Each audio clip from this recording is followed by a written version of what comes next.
टाला ब्रिज 3 माह में आम लोगों के लिए खोल दिया जाएगा। 300 साल पुराना टाला ब्रिज की तामीरी काम जोर शोर से जारी। रियासती वजीर तामीरात मोलाई घटक और डिप्टी मेयर अतिन घोष ने पुल की तामीराती कामों का जायजा लिया।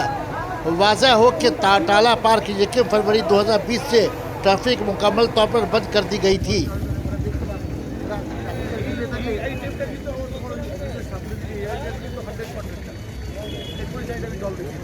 হ্যাঁ ওরা তো বলেছিল, বলেছেন যেটা ভালো চালবে 100% চালবে, কারণ এই ডেটটাকে কোনো ডিস্টার্বেন্স নেই। বুঝতে পেরেছেন?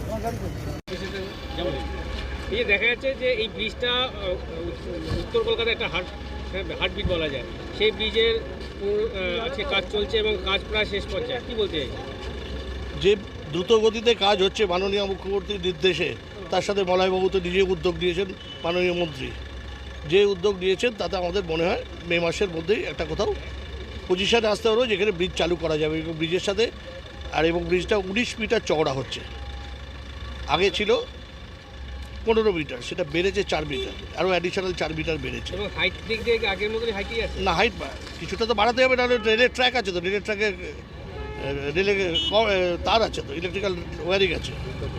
আর এই যে রক্ষণাবেক্ষণের জন্য কীভাবে করা হবে এটাকে, যেহেতু এই মুহূর্তে ব্রিজটা তৈরি হোক, আমার মনে হয় না যে 30 বছরের মধ্যে কিছু করতে হবে। যেভাবে ব্রিজ তৈরি হচ্ছে তারপরে 300 বছরের ব্রিজ হিসেবে ভাবা হয়েছে এটাকে। ঠিক আছে, এটা